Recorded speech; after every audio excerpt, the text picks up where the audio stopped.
Hello student, चलो इस questions में क्या दिया हुआ है? A solid sphere and ring have the equal mass, equal radius of gyration.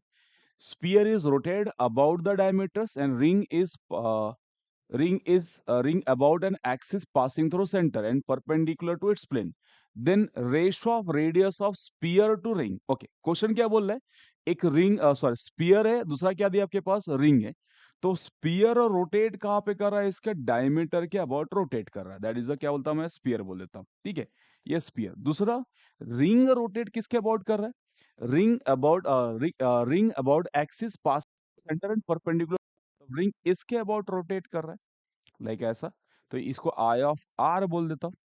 अब दोनों का रेडियस ऑफ गायरेशन सेम है, तो बोला इनके रेडियस का रेशियो बताओ क्या है? रेडियस का रेशियो दे के रखा है, हम कैलकुलेट करेंगे उसको, इसके साथ कंपेयर करके एक्स निकाल लेंगे। ठीक है, अब चलो इसका रेडियस मैं क्या लेता हूँ यहाँ से। अब मैं I1 एंड I2 कंसिडर कर लेता हूँ। ठीक है, इसको बोलता है ये I1 है, ये हमारे लिए I2 हो जाएगा। तो चल इसको बोलता है ये I1 हो गया, ये I2 हो गया, इसका रेडियस R1 हो गया, इसका रेडियस कितना? R2। हमें चाहिए क्या? Sphere to ratio of radius किसका चाहिए? स्पीयर टू रिंग चाहिए, मतलब R1/R2 चाहिए। ठीक है, अब दोनों का मोमेंट ऑफ इनर्शिया आपको याद है, इसका मोमेंट ऑफ इनर्शिया कितना होता है? 2/5 mr², और mr R1² लेता है, और इसका मोमेंट ऑफ इनर्शिया कितना? रिंग का कितना होता है? इस mr² होता है, R2²। अब दोनों का रेडियस ऑफ गायरेशन सेम दिया हुआ है, तो बोल सकता हूँ यहाँ से क्वेश्चन में क्या दिया? K1 is equal to K2 दिया है।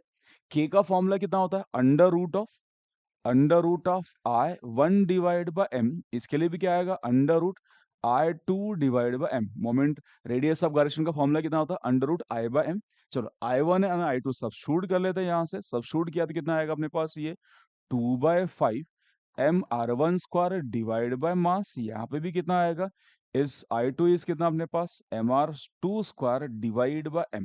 दोनों साइड से मास कैंसल हो गया, दोनों साइड से मास कैंसल हो गया, और बचेगा कितना अपने पास? 2/5। तो बच कितना आ रहा है यहाँ से? अंडर रूट 2/5 R1 बाहर आ जाएगा, और यहाँ पे क्या बचेगा? R2 चाहिए क्या? R1/R2 चाहिए, तो मैं लिखता हूँ इस R1 डिवाइड बाय R2। तो ये इधर शिफ्ट होके कितना आएगा?